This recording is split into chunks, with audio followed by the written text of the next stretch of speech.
Naturally, there are some regrets about the first 3 episodes. Painful compromises had to be made. This isn't a disappointed fan review. This isn't a bitter critic's take. This is a direct, soul-bearing quote from the head of the very animation studio that created what is being hailed as one of the most visually stunning animated series of the year. This is the sound of creative passion colliding with a corporate spreadsheet. Imagine pouring your heart, soul, and immense talent into a project, only to publicly admit profound regret over its debut, an act of transparency that is as shocking as it is refreshing in today's media landscape. This is the bizarre, fascinating, and deeply conflicted story behind China's new anime sensation, Lord of Mysteries. It's a show whose breathtaking beauty is matched only by the creative chaos raging behind the scenes, a battle between artistic integrity and cold, hard corporate demands. And the story of how its own studio is now desperately fighting to save the narrative from a decision they were forced to make is one of the most compelling dramas in the animation world today. So, what exactly happened? How can a show be both a masterpiece and a mistake simultaneously? Today, we're pulling back the curtain on Lord of Mysteries. We will expose the precise, ironclad mandate from a corporate titan that put the studio in an impossible position.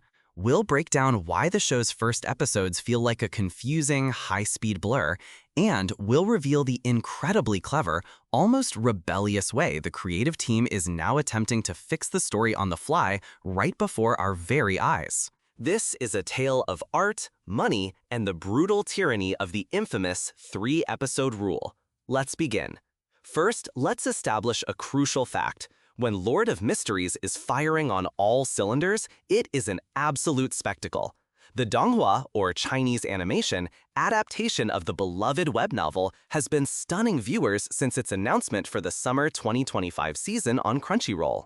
The production values from the studio, BC.MAY, are simply off the charts. Think of the grimy, industrial beauty of Victorian London suddenly crashing into the cosmic dread of H.P. Lovecraft. Every frame is drenched in atmosphere, capturing a unique blend of 19th century aesthetics, burgeoning steampunk technology, and chilling occult horror. The world feels tangible, from the gaslit streets and imposing dreadnoughts to the shadowy corners where unspeakable rituals take place. The character designs are sharp, the animation is fluid and dynamic, and the overall direction creates a sense of profound mystery and ever-present danger. On paper, and in many moments on screen, this has all the makings of the anime of the year. It's ambitious, it's gorgeous, and it's based on a story celebrated for its incredible complexity and depth. But that's where the dream starts to fracture. For anyone unfamiliar with the sprawling source material, diving into the first few episodes of Lord of Mysteries is like being dropped into the middle of a hurricane. The pacing is set to a neck-breaking speed, giving you a severe case of narrative whiplash. Characters are introduced and whisked away, crucial world-building concepts flash by in the blink of an eye, and the plot accelerates with such relentless force that it becomes disorienting. Key character motivations are lost. The subtle threads of political intrigue, which form the very spine of the novel, are snipped before they can even be woven. It's like being shown the highlights of a political thriller without any of the dialogue. You see the car chases and explosions, but you have no idea who is chasing whom or why it even matters. The intricate power system and vast political landscape, hallmarks of the novel, are nearly impossible to track. It's beautiful, yes, but it's a beautiful, confusing mess. And the most shocking part? The studio, BC.MAY, agrees. They know it's a mess, and they regret it more than anyone. So who is to blame for this chaotic introduction? The answer is a single, powerful name that looms large over the entertainment industry: Tencent. The corporate giant which holds the rights and funds the production came to BC.MAY with a very specific, non-negotiable demand. According to a reveal shared by the fan account LOTM World, who translated statements from the head of the studio, Tencent issued a hard mandate during production. They required, unequivocally, that the anime adaptation cover all the way up to chapter 75 of the light novel within the first 3 episodes. For context, these are dense chapters, filled with world building, character introductions, and subtle plot threads. Cramming 75 of them into roughly 1 hour of screen time is an act of pure narrative butchery. But why? Why would a producer demand that a story known for its complexity be rushed in such a way? The reason is a cynical yet commercially understandable industry phenomenon, the 3-episode rule. In an age of infinite choice and dwindling attention spans, this is the unspoken law of modern content consumption. It dictates that a show has just 3 episodes, roughly 1 hour, to prove its worth. If it doesn't hook the viewer with an iron grip by the end of episode 3, they drop it and move on to the next thing in their queue. The battle is for eyeballs, and it's a battle fought in the first few minutes, not over the course of a full season. Tencent, wanting to secure a hit and capture the largest possible audience, looked at the source material and identified the first major action-packed confrontation, the fight with the clown from the Secret Order, as the perfect hook. Their logic was simple. Get to the flashy, exciting fight as fast as possible to guarantee audience retention. The slow, methodical build-up that made that fight so meaningful in the novel was deemed a commercial risk. Tencent bet that an immediate explosion was more valuable than a slow, satisfying burn. They chose spectacle over substance, a sugar rush over a gourmet meal, believing that the audience lacked the palate for anything else. The studio was therefore forced to sacrifice coherent storytelling at the altar of immediate gratification. It's the ultimate showdown, the patient art of storytelling versus the impatient demand for instant entertainment. It's a conflict that plays out in writers' rooms and production studios all the time, but rarely is it laid so bare for the public to see. If you've ever felt a show was rushed for the wrong reasons, or that a potentially great story was compromised for commercial appeal, do us a favor and hit that like button. Let's see how many of us have felt the sting of this creative battle. This corporate pressure didn't just result in a few fast-paced scenes. It created a situation that the animators themselves found deeply painful. The head of BC.MAY was candid about his feelings, stating, "Naturally, there are some regrets about the first 3 episodes. Painful compromises had to be made." He went on to say that episode 1 was, by far, the most difficult to produce, likely due to the sheer volume of information they were forced to cram into it. He even gave a list of the episodes he was personally more satisfied with. Episodes 4, 5, 6, 7, and then 9 through 13. This is an extraordinary admission. It tells us that the creative team had a clear vision for how the story should unfold, but they were hamstrung by the initial mandate. They are essentially telling the audience, please bear with us. What you saw at the start is not what we wanted to make. The real show begins later. This paints a picture of a passionate studio, trapped by a difficult situation, doing their best to honor the source material while fulfilling the rigid conditions imposed upon them.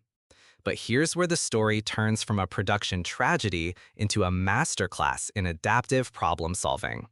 Instead of simply throwing up their hands and letting the rest of the series suffer from its flawed foundation, BC.MAY is performing delicate narrative surgery. They are actively rearranging the story's timeline to fix the damage.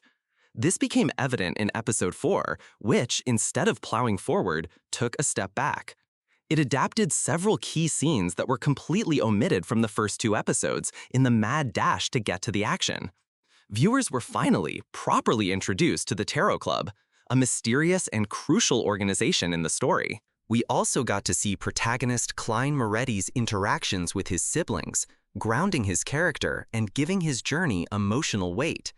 These were the quiet, character-building moments that the initial rush had sacrificed, and the studio cleverly wove them back into the narrative after the initial action-packed hook was delivered. This shows that the studio isn't just mindlessly animating chapter after chapter, they are taking creative liberties, recontextualizing events, and building their own narrative flow for the anime. They are focusing on delivering powerful action scenes to leave a lasting impression, as Tencent wanted, but they are also circling back to fill in the world-building and emotional gaps. This is a high-wire act.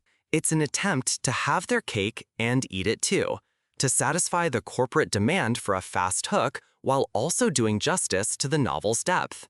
It's a brave strategy that will allow the series to have much better pacing moving forward, giving viewers time to breathe, process, and truly immerse themselves in the story as Klein slowly uncovers the world's secrets. To fully appreciate the scale of this disaster and the brilliance of the studio's solution, you need to understand what Lord of Mysteries is all about. The story, written by the author Cuttlefish, is legendary among web novel fans, not just for its plot, but for its incredibly intricate world building. The story begins when a modern man named Zhou Mingrui finds himself transported into the body of Klein Moretti in an alternate Victorian-era world. But beneath this veneer of industrial progress lies a terrifying occult reality. Let's dig deeper into what was sacrificed, starting with the power system, which is arguably one of the most unique and detailed in all of modern fantasy fiction. It isn't just about gaining new abilities, it's a perilous journey of self-discovery and self-control. There are 22 distinct pathways to power, each themed after a major arcana from a tarot deck. Each pathway has 9 sequential levels of power, from sequence 9 all the way up to sequence 1. To advance, a Beyonder, as powered individuals are called, must consume a corresponding potion, a formula of grotesque and arcane ingredients. But here is the genius and the catch. Simply drinking the potion isn't enough. They must act according to the potion's conceptual name to digest its power and make it their own. A seer must act mysterious and knowledgeable. A sailor must face the storms of the sea. A marauder must plan and execute cunning heights. This brilliant mechanic inextricably links character development to power progression. It forces characters to embody archetypes, to push their own personalities in new directions.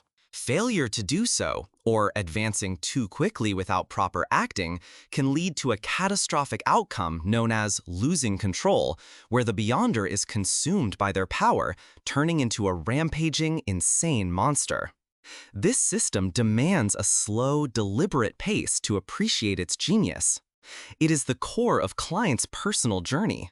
Now, imagine trying to convey all of that nuance while sprinting through 75 chapters. It's simply impossible.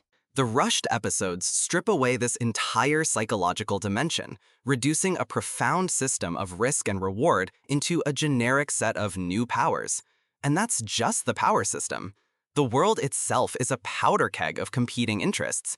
There are the 7 major Orthodox churches, each worshipping a powerful deity like the Evernight Goddess, the Lord of Storms, or the Eternal Blazing Sun. These churches operate as the world's de facto governments, police forces, and clandestine inquisitions, each with its own dogma and Beyonder pathways. Opposing them, and each other, are countless secret organizations, from the death-worshipping Aurora Order and the fate-twisting Secret Order to the mind-bending psychology alchemists. Each faction has its own agenda, its own history, and its own roster of powerful Beyonders. The story is a grand chess match played across this sprawling board, and Tencent's mandate essentially knocked all the pieces over in the first move. This is precisely why BC.MAY's job is so difficult now. They must not only teach the audience the rules of the game, but also put all the pieces back on the board while the match is already in progress. Rushing through 75 chapters of this specific story is like trying to explain the rules of chess by only showing the final checkmate. You see the result, but you have no understanding of the strategy, the pieces, or the stakes that made it compelling. So, Lord of Mysteries arrives on our screens as a beautiful, paradoxical creation. It had a troubled birth, a narrative pace dictated by commerce rather than craft.